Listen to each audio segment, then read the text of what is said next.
Maybe you're going to struggle every single day of your life with the situation that you have. Maybe you wouldn't yell at your kids, but do you gossip at all the girls? Okay? Maybe you wouldn't wear those pants, but it's so true. It's like, what do people say about Christians? You're so judgmental. As we progress in our relationship with Christ, our lives will change. And now, instead of judging, when you believe the Bible and the Bible alone, I said, that's what we live for, is just this one.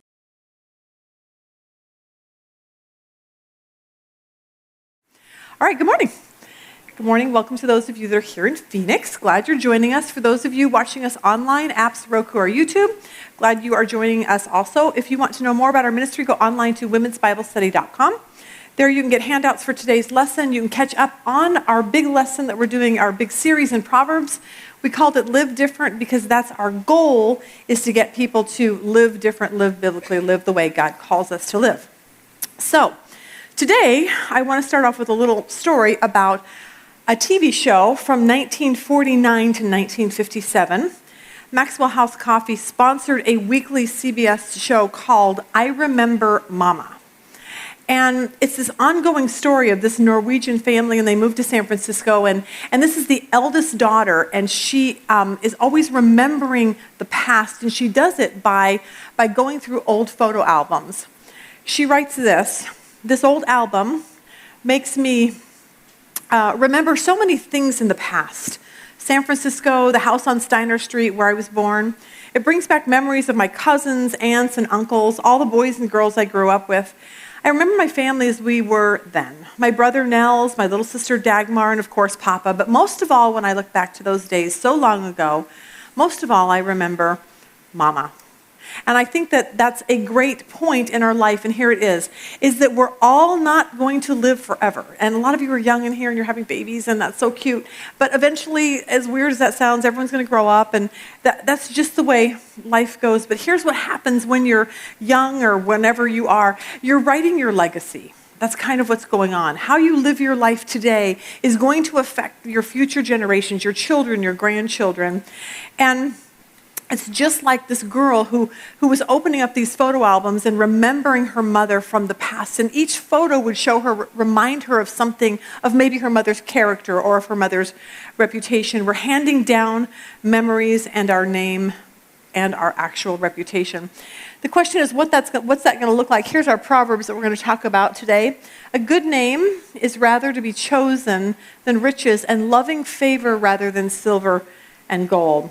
For us, I started thinking about this. Every year, we do this for our family. We give these highlights. So it's like, okay, here's 2012, here's 2009, here's 2013. So we put each year, and in each one of them, they can look back and say, wow, I can't believe all of these things happened. Their birthday parties, their graduation, they're all of these things. And I'm hoping that when our kids, after Rob and I pass away, they look at our these photo albums that we give to each one of them for Christmas, and they say, wow, I had a great childhood.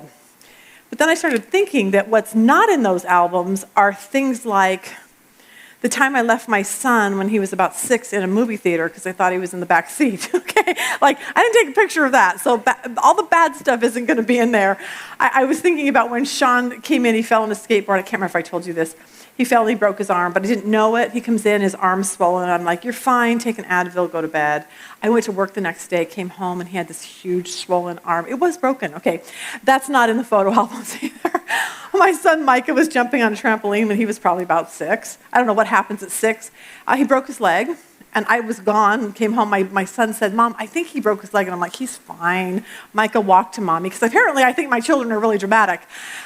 He can't walk, and of course he broke his leg. That's also not in the photo album. So we only put good things in those albums. But here's what I want us to know today, is on the next screen here, is that how we live our lives will determine how we will be remembered.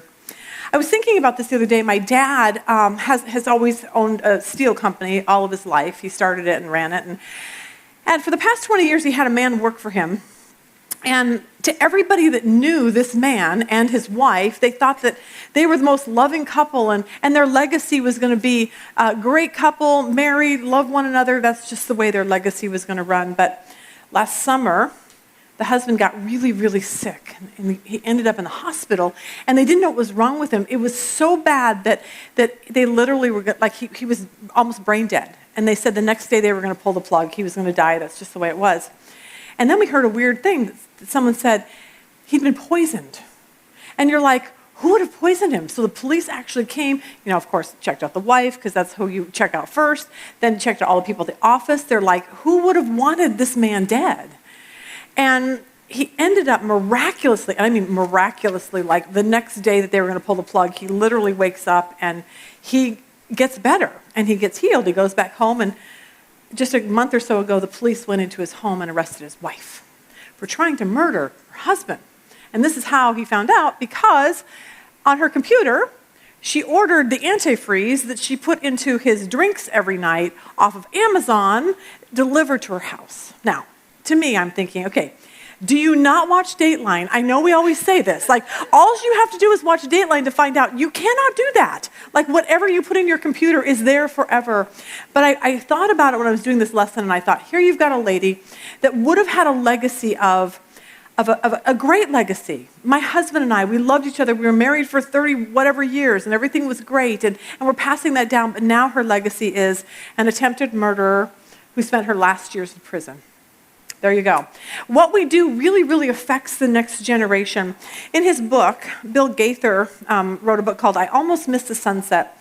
And he talked about when he and his wife, Gloria, first got married. They wanted to buy a little piece of land, and they wanted to build a home. But the land that they wanted to buy was this land where cattle were grazed.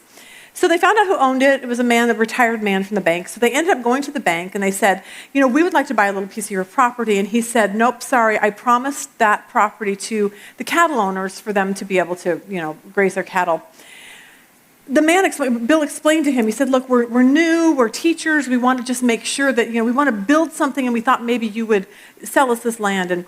And the banker looked at him and said, what did you say your name was? And he said, Gaither, Bill Gaither. And he said, are you any relation to Grover Gaither?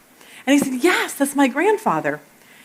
And the banker put down his glasses and he said, your grandfather was the best worker I have ever had on my farm.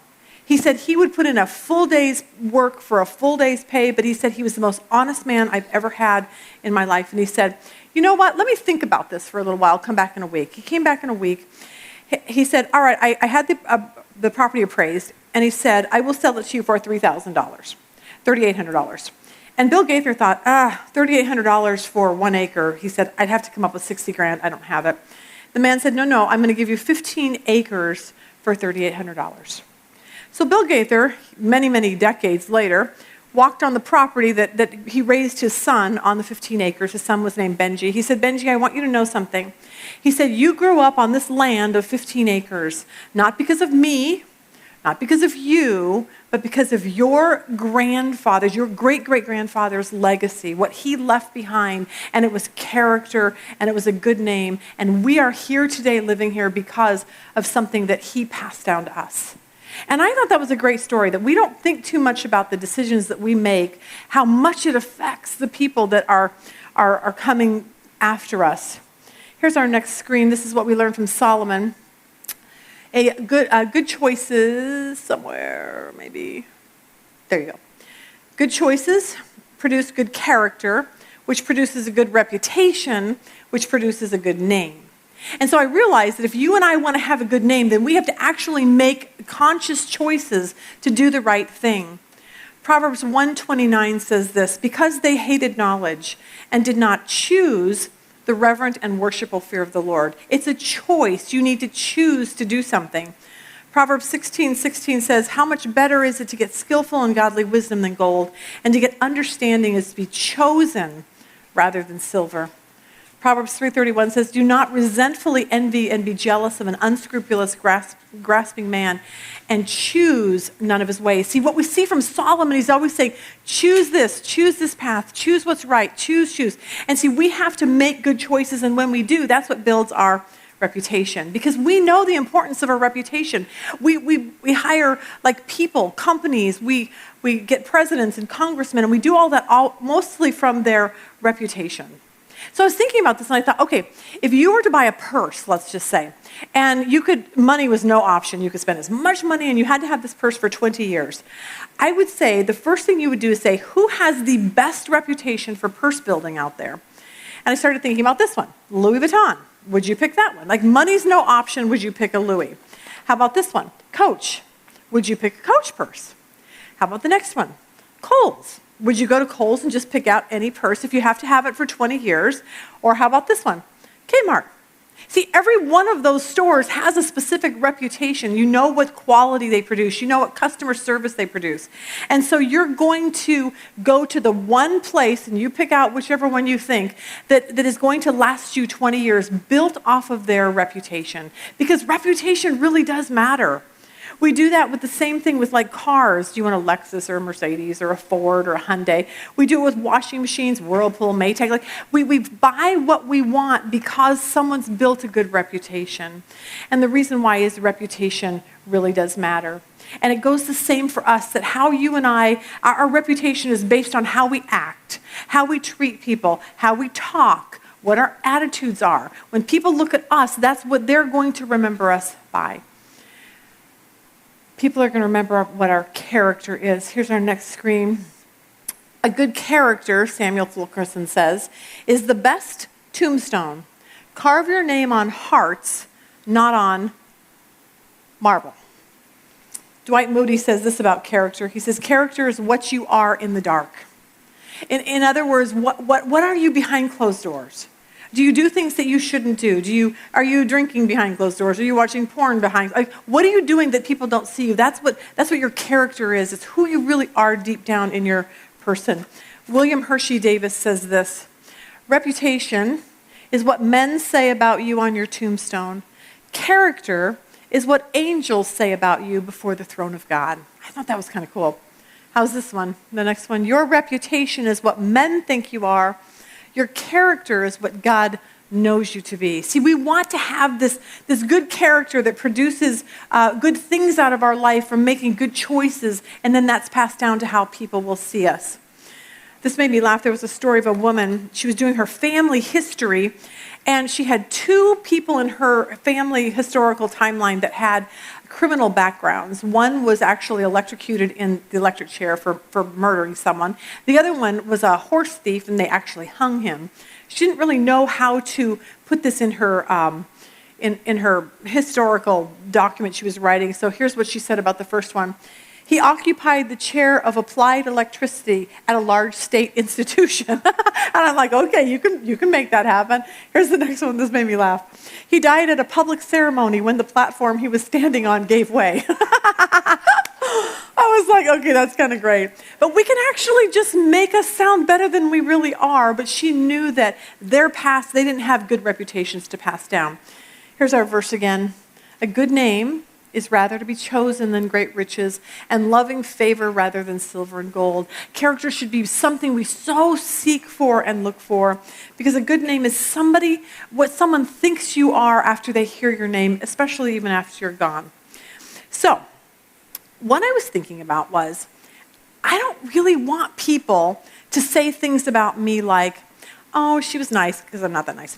Oh, she was giving, not that giving. Like, oh, she taught Bible, whatever. None of those things matter to me. But the one thing that matters to me, and that should matter to you too, is what we pass down spiritually. Because really, honestly, that's the only thing in this world that ever will matter is do our kids know Jesus? Do our grandchildren know Jesus? So do we have a reputation that people will say things like, do you know that I'm going to be in heaven because you told me about Jesus? What about people that will say, I'm coming to Christ because I've seen how you live your life. You live it with love and you live it with compassion. Will people say to you, you know what, you actually live a Christian life. You're not a hypocrite. You do what you say you're going to do. You honor your word. You do biblical things. And that's what I want for all of us to understand, that anyone can say you're nice after you die. But the only thing that really matters is, what do they say about you? See, I want my kids to look back and say, they call me Mona Lee. I want my grandkids to say, you know, Mona Lee taught the Bible and made me understand the importance of knowing Christ. That's the legacy that I want to leave. Nothing else even matters except that, because that's what happens. Here's our next screen. We should have a good name, not so people will say great things about us, but so people will say great things about Jesus. And it just made me realize that as I was putting this lesson together. Now, we've been trying when we do Proverbs to pull out people in the Bible to talk about. And I want to talk about somebody in the Bible today who has an enormous amount of character. His name is Daniel. Now, I want to do a little timeline because I'm the weirdest person on this earth. And I know that most people could care less about history, but I kind of do. So I want to explain to you why Daniel, why his story is so important. David, can you put up that map? There you go. When Moses ended up going into Egypt, if you've seen the Ten Commandments or whatever, or you saw the movie Moses goes into Egypt and gets the 2 million Israelites out, gets them into the land of Israel, which is modern day Israel as we know it. You see right there, the pink right above it says Jerusalem. That's the same Jerusalem as today. You see the Sea of Galilee up top. You see the Dead Sea. So you kind of see that this is Israel. When the Israelites moved into that land, each of the 12 tribes, the sons of Jacob, ended up getting a piece or a portion of that land. So that's how Israel was divided up into 12 different pieces. At that time, after they got into the land, God appointed judges, which remember we talked about Samson a couple weeks ago. So God appointed judges at that time. But then we talked about Saul because the people were going, we want a king. And God's like, you don't want a king, trust me. We want a king. They all whined and cried until finally Saul shows up on the scene. Then Saul disobeys God, and then David comes on the scene, and then David's son is Solomon, who actually wrote Proverbs. Now, after Solomon dies, first of all, let's go back to that picture. If you've never been to Israel, this is what Israel looks like right here. That piece of land where the Dome on the Rock is on. That particular whole piece of land right there is the land where Solomon built his temple. It was actually where Herod built his temple, so when you're standing there, you can look down. Those buildings need to go away at some point, but for now, they're there. But just so you kind of get a lay of the land, this is what it looked like. Solomon's temple was beautiful, and it was this place of majesty for the Jewish people where they would go and sacrifice, and they would do all these things. But they were very, very disobedient people back then. And so what eventually happened is God disciplined them by having foreign nations come in and actually destroy them. So in 722 BC, if you go back to the map, 10 of those little people, places, wherever they live, are wiped away. Like the Assyrians came in and just destroyed them. The only 2 left are right there by Jerusalem, Judah on the bottom and Benjamin right above them. So you only have 2 people left. This is the main hub of where David would have ruled, where Solomon would have ruled. But they kept being disobedient to God. They wouldn't do what God called them to do. And so what happened in 587 BC is that King Nebuchadnezzar of Babylon is modern-day Iraq, so you can imagine that, picture that now. Nebuchadnezzar came and literally destroyed the beautiful temple of Solomon, took away all the people from Jerusalem. If you were an Israelite, took them into a foreign country, and that's where they had to live because of what they did. This is just an interesting thought. The next picture here. Saddam Hussein, for those of you that remember this, since Saddam Hussein was in Iraq, this is an actual picture from his palace, and right there beyond there are all these ruins. Like, Babylon's a big deal in the Bible, so if you're ever reading it, always think Babylon, Iraq. They literally are places that are important in the Bible. Anyway, the Israelites were hauled off to Babylon, and what we see is that some men, young men actually, came from Israel, and they had very, very good names, and they had a very good reputation. One of them was Daniel. And we learn about him, and he's like this role model to us thousands and thousands and thousands of years later as we read his story. So let's start here, and we'll read this, Daniel 1. During the 3rd year of King Jehoiakim's reign in Judah, that was one of those 2 that were left, King Nebuchadnezzar of Babylon came to Jerusalem, besieged it with his armies. The Lord gave him victory over King Jehoiakim of Judah. When Nebuchadnezzar returned to Babylon, he took with him some of the sacred objects from the temple of God and placed them in the treasure house of his God in the land of Babylonia. Then the king ordered Ashpenaz, who was in charge of the palace officials to bring to the palace some of the young men of Judah's royal family and other noble families who have been brought to Babylon as captives. Select only strong, healthy, and good-looking young men, he said. Make sure they are well-versed in every good branch of learning, are gifted with knowledge and good sense, and have the poise needed to serve in the royal palace. Teach these young men the language and literature of the Babylonians. Apparently, Nebuchadnezzar wanted super hot, super smart, super everything young men to work in his court. So here's my thought on that. What if you woke up one morning to the news and it said the Chinese government just took over America?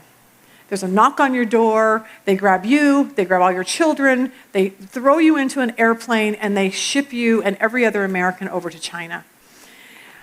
My question for you is, what would you do? Would you stand up for your faith? Would you grab your Bible along the way? You're in a foreign country where they have foreign gods. Like, would you still read your Bible? Would you still talk about Jesus? Would your heart be to, tell other people about him?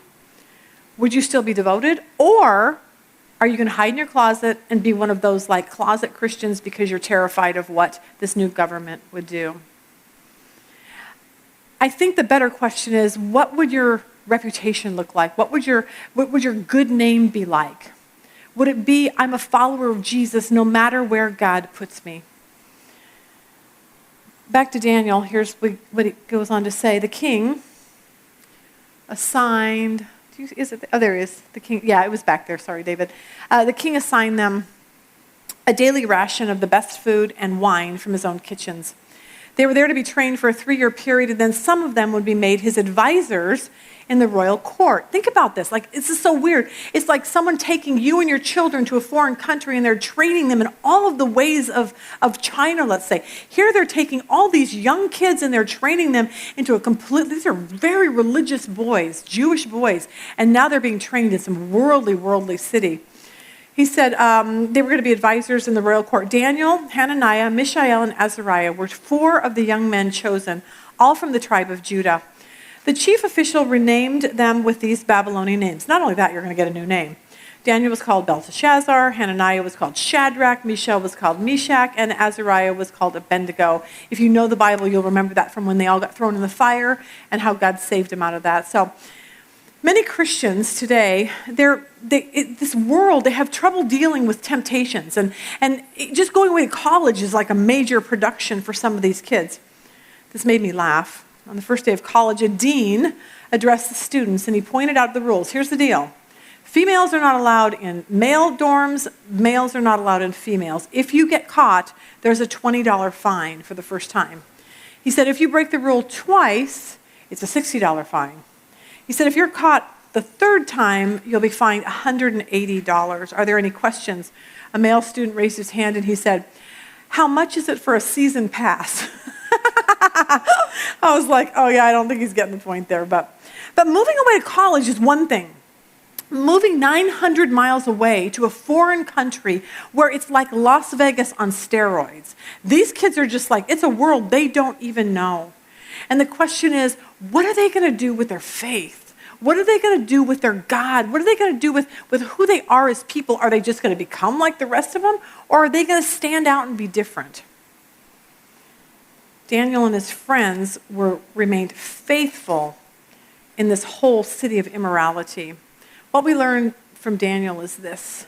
Good character is the product of consistent, righteous behavior. Look at Daniel 1:8. But Daniel determined in his heart that he would not defile himself by eating his portion of the king's rich and dainty foods, or by drinking the wine which he drank. Therefore he requested of the chief and the eunuchs that he might be allowed to not defile himself. He stood up for his faith. He said, you know what, King, I thank you, but I can't do the things you do. I can't eat your food. I can't drink your wine. It's not who I am. And I will tell you, when you stand up lovingly, not to be a jerk and not to be holier than thou, but when you stand up lovingly and just say, I just can't do that because I just love Jesus and that's just the way it is. And this is what Daniel did. And people took notice. King Nebuchadnezzar was so shocked that this boy was doing this.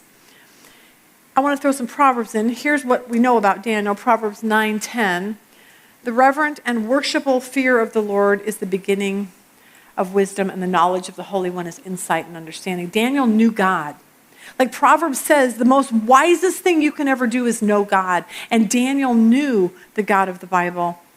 Here's the second thing. Daniel guarded his speech. The Bible, Proverbs talks a lot about this. Proverbs 25:11. A word fitly spoken and in due season is like apples of gold in settings of silver. Proverbs 21:23 says, he who guards his mouth and his tongue keeps himself from troubles. Proverbs 29:20 says, do you see a man who is hasty in his words? There is more hope for a self-confident fool than for him. Proverbs 11:11 says, by the blessing of the influence of the upright in God's favor, the city is exalted, but it is overthrown by the mouth of the wicked. See, Proverbs talks about how we talk and how we talk with people and talk to people. And the great thing about Daniel is that he guarded his speech. He wasn't angry and bitter and upset. He just kindly spoke to the people around him. The other thing we learn about Daniel is that he stayed away from sexual immorality. Proverbs 5 says this, for the lips of a loose woman drip honey as a honeycomb, and her mouth is smoother than oil. Daniel was in a city that was filled with rampant sex. And honestly, he could have had it anywhere he wanted and done anything he wanted, and nobody would really have known nor cared. They would have said, well, that's just the culture. Daniel never did that. Proverbs goes on to say this about sexual immorality in women, but in the end, she is bitter as wormwood, sharp as a two-edged and devouring sword. She loses sight of and walks not in the path of life. Her ways wind about aimlessly, and you cannot know them. Now, therefore, my sons, listen to me and depart not from the words of my mouth. Let your way in life be far from her, and come not near the door of her house. Avoid the very scenes of temptation, lest you give your honor to others and your years to those without mercy. Daniel did that. He never, ever got involved with sexual immorality. Here's the next thing Daniel did. He worked very, very hard for the king. Proverbs 10:4 says this, he becomes poor who works with slack and idle hand. The hand of the diligent makes rich. He who gathers in summer is a wise son, but he who sleeps in harvest is a son who causes shame. Daniel worked hard. See, there's something about people who actually put in a full day's work. Like we saw that with the Gaithers, how important that was for an employer to have an employee that works so diligently. There's something about that in this world, and that's what we know Daniel did. Daniel abstained from strong drink. Proverbs 20 verse 1 says, wine produces mockers. Alcohol leads to brawls, that those led astray by drink cannot be wise. And the last one is Daniel was honest. Proverbs 24:26 says, an honest answer is like a kiss of friendship. Proverbs 12:17 says, an honest witness tells the truth. A false witness tells lies. See, Daniel has this whole package of Proverbs. We open up Proverbs and we see Daniel's life in it in spades. Everything that Solomon said to do, he just did. And because of it, he ended up having this great reputation to all the kings. What we do notice is that Daniel never whined about his situation. He didn't sit around and gossip. He wasn't angry. He wasn't bitter. My question is, how would you respond in that situation? I thought about me and I thought I would probably whine. I would probably be like, really, God? Why are you doing this to me? I was so happy the way I was. Why are you changing my situation? I don't like their food. I don't like Chinese food. I don't like fish. This is not working for me. I want my Dr. Pepper, and I want my peanut M&Ms, and I want them now. Like that's going to be my whininess if I get thrown into China. But here's what we learn about Daniel, and this is something I'm hoping we learn, is that he accepted the exact place that God had for him at that moment. And I think that's a great lesson for all of us. To say, you know what, God, I don't like where you have me right now. But I am going to have good character, and I'm going to have a good name, and I'm going to have a good reputation in the place that I am. Some of you are very sick right now. You've gone to the doctor. They say, you know what, I don't know when you're going to get better. And you're just doing everything you can to wake up and get out of the house in the morning. And the choices for you is to be like whining and bitter and angry, or to say, you know what, I just know God's in this. I'm just going to trust him with this. And see, when you do that, it shows people on the outside that you really honestly do have a God that you trust. You have peace about your situation. And it builds this character and this reputation. And if you die, people will say, yeah, I can't believe how she lived her life like that. Like she was so sick, and yet she just loved God through it all. Some people have lost their jobs. Some of you have lost your husbands, your spouses. Some of you have lost children, or you're financially struggling, or your kids are rebelling, or your marriage is just in a disaster. And the question is, how are you doing building your reputation in those times? Because Daniel was in an unbelievably difficult situation. And yet he still, more than anything else, said, I am going to love God and build a reputation here in Babylon so other people can know my God. Daniel 1:18 says this, Now at the end of the time, which the king had set for bringing all the young men in, the chief of the eunuchs brought them before King Nebuchadnezzar. The king conversed with them, and among them none were found like Daniel, Hananiah, Mishael, and Azariah. Therefore they were assigned to stand before the king. And in all matters of wisdom and understanding concerning which the king asked them, he found them 10 times better than all the learned magicians and enchanters who were in the whole realm. To me, that's just so awesome because they cared about their reputation. They cared about God. It goes back to our verse that we're talking about. A good name is rather to be chosen than great riches, and loving favor rather than silver and gold. Daniel 6 goes on to tell another story about Daniel. The problem is when you become a person that has a good reputation, there's always going to be people that want to tear you down. They're going to try to find ways to, the guest speaker we had yesterday, he was in prison, and he had a Christian guy that was his roommate or prison mate or whatever, and he said that he couldn't find anything to come against this Christian. And so what he did was just make up stories. Oh, you're gay. Oh, you're this. Oh, you're that. And he would say things like that to people to tear down his reputation, even though they weren't true. And see, that's what happens. People do that. When they don't like the way you are, they will do anything to find something to come against you. And this is what happened here in Daniel 6. Darius the Mede decided to divide the kingdom into 120 provinces. He appointed a high officer to rule over each province. The king also chose Daniel, 2 other administrators, to supervise the high officers and protect the king's interest. Daniel soon proved himself more capable than all the other administrators and high officers. Because of Daniel's great ability, the king made plans to place him over the entire empire. Look at how awesome Daniel has gone, all because he's done something right, got good character, good reputation. But look what happens. Then the other administrators and high officers began searching for some fault in the way Daniel was handling government affairs, because they couldn't find anything to criticize or condemn. He was faithful, always responsible, and completely trustworthy. And I thought, I wish people could say that about me, but I'm not really certain that's true. So they concluded, our only chance of finding grounds for accusing Daniel will be in connection with the rules of his religion. The only way we're going to be able to get to him is if we find something to have something to do with his God. So the administrators and high officers went to the king and said, long live King Darius.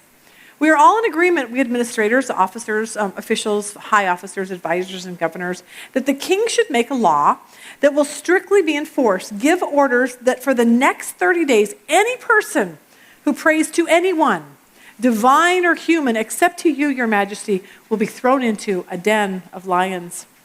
And now, your majesty, issue and sign this law so it cannot be changed, an official law of the Medes and Persians that cannot be revoked. So King Darius signed the law. But look what Daniel does. He doesn't run. He doesn't run in fear. He says, God, my life is yours. I'm here to serve you. You're going to have to take care of me. When Daniel learned that the law had been signed, he went home and what? Hid in his closet? Nope. Went home and whined and complained? Nope. He went home and knelt down as usual in his upstairs room with his windows open, like he doesn't care. He's like, I'm sorry. My God is most important in my life. I don't really care what anybody thinks about it. With his windows open towards Jerusalem, he prayed 3 times a day, just as he had always done, giving thanks to his God. Then the officials went together to Daniel's house and found him praying and asking for God's help. So they went straight to the king, reminded him about his law. Did you not sign this law that for the next 30 days, any person who prays, divine, whatever?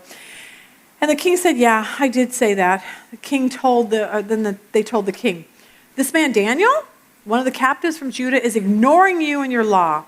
He still prays to his God 3 times a day. Hearing this, the king was deeply troubled because he loved Daniel. He tried to think of a way to save Daniel. He spent the rest of the day looking for a way to get Daniel out of this predicament. But in the evening, the men went together to the king and said, "Your Majesty, you know that according to the law of the Medes and Persians, no law that the king signs can be changed." So at the last, the king gave orders for Daniel to be arrested, thrown into the den of lions. The king said to him, "May your God, whom you serve so faithfully, rescue you." Isn't that amazing? He had made such an impression on the king that he's like, "Daniel, I just want your God to save you because I can't. And I love you and I want you to live, but only your God can save you." I was trying to find jokes about lions. You have to be a golf fan for this one. Someone wrote, "A lion would never cheat on his wife, but a tiger would." Oh, got it? Okay. I actually watched the Masters last weekend, and I was kind of wanted Tiger to win, actually. I don't know why that was. Someone actually asked another question: would you rather have a tiger eat you, or would you have a lion eat you? And the response someone wrote was, "I would rather have a tiger eat a lion, not me." So I thought that was a good one. A man was walking a lion down the street. They were stopped by a police officer. The officer said, "You shouldn't be walking your lion down the street. You need to take him to the zoo." So the man said, "Okay." So the next day, the officer saw him, and he was walking his lion down the street again. And he said, "I told you can't be doing this. You should not be walking your lion down the street. I told you to take him to the zoo." And he said, "Well, I did. We went to the zoo yesterday." He said, "Today we're going to the movies." I'm sorry. I can find the dorkiest jokes. I get it. It's the end of the season. Verse 17. A stone was wrought, placed over the mouth of the den. The king sealed the stone with his own royal seal and the seal of his nobles so that no one could rescue Daniel. Then the king returned to his palace and spent the night fasting. Isn't that amazing? He refused his usual entertainment and couldn't sleep at all that night. And very early the next morning, the king gets up, hurries out to the lion's den. When he got there, he called out in anguish, "Daniel, servant of the living God, was your God, whom you serve so faithfully, able to rescue you from the lions?" Could you even imagine that? He knows the God you serve so faithfully. Daniel answered, "Long live the king. My God sent his angel to shut the lions' mouths so that they would not hurt me, for I have been found innocent in his sight, and I have not wronged you, your majesty." The king was overjoyed and ordered that Daniel be lifted from the den. Not a scratch was found on him, for he had trusted in his God. Then the king gave orders to arrest the men who had maliciously accused Daniel. He had thrown into the lion's den along with their wives and children, and the lions leaped on them and tore them apart before they even hit the floor of the den. Then King Darius sent this message to the people of every race and nation and language throughout the world: "Peace and prosperity to you. I decree that everyone throughout any kingdom should tremble with fear before the God of Daniel. But he is the living God, and he will endure forever. His kingdom will never be destroyed, and his rule will never end. He rescues and saves his people. He performs miraculous signs and wonders, the heavens and on earth. He has rescued Daniel from the power of the lion's den." The last verse is, "So Daniel prospered during the reign of Darius and the reign of Cyrus the Persian." It's amazing. Daniel stood out so greatly because of who he was, his character, his reputation. It was passed down from king to king to king. And Daniel died a very old man, but he was always loved and adored because of his reputation was passed down. We'll end here. Proverbs 10:7 says this: "The memory of the righteous is blessed, but the name of the wicked will rot." How do you want to be remembered? What will your legacy be? What is going to be in your life that will be handed down to other people? In the early 1700s, Jonathan and Sarah Edwards, they were very influential in the Great Awakening. He was a pastor. He wrote sermons. He wrote books. He wrote prayers. If you read about him, he was very, very influential as far as following Jesus. They had 11 children. He would always ask his wife, questions about the Bible and questions about, she always helped him. But as the kids got older, what they did was bring the kids in and talk to the kids and invite them into the conversations, because they wanted their kids to know desperately Jesus and know that he had to be a part of their life forever. And they always had their kids in these conversations with them. As a result, somebody did a study in the 1900s which listed 1,400 of Jonathan Edwards' descendants and what happened to them. And here's just what a few of them were. 100 of them became lawyers and a dean of a law school, 80 holders of a public office, 66 physicians and a dean of a medical school, 65 professors of college and universities, 30 judges, 13 college presidents, 3 mayors of large cities, 3 governors of states, 3 United States senators, a controller of the United States Treasury, 1 vice president of the United States. I thought that was incredible. You have these kids that their reputation was so incredible because they learned something from their parents, passed it down, and they went out to the world, and I bet they shared Jesus at every job they were with. Here's our next screen. We will be known forever by the tracks we leave. Next one. How we live our lives will determine how we will be remembered. And that's why we're studying Proverbs, because we want to live so differently. We want to live like Solomon told us to affect those around us. And this is why we already put this on here, but we should have a good name, not so people will say great things about us, but so people will say great things about Jesus. Because when you and I live a life like Daniel, what that does is it will affect people, not just the people around you, that you're just a nice person, but hopefully just like Daniel affected so many people for God, hopefully our reputation will affect people so that it will change their eternal destination from hell to heaven when they come to Christ because they've seen the character that we have in our life. Father, thank you so much for the life of Daniel. He seems so far-reaching to me sometimes. I think, God, I can never be like him. But I pray that we will. I pray that all of us here can stop today and say, what kind of a legacy am I leaving? Am I screaming and yelling at my kids? Am I teaching them about Jesus? What am I doing? Because, God, we want our family to look back and say, you know what, Mom and Dad taught me to love Jesus and to live out Proverbs so that I could have character in my life. I pray that for each one of us here and each one of us watching. Thank you, God, for the words of Solomon so that it can help us through this life so we can live different. In Jesus' name, amen. They are caring more about punching holes in the darkness than they are. My life is His. I have committed my life to Him to use me any way He pleases in order to make His name great. That's suffering for Jesus. And He's saying that is what is the norm in this kingdom of God. What is it that makes you cry or happy or sad or miserable? What is it that every single one of these men were discouraged in their life, that they did something that I want us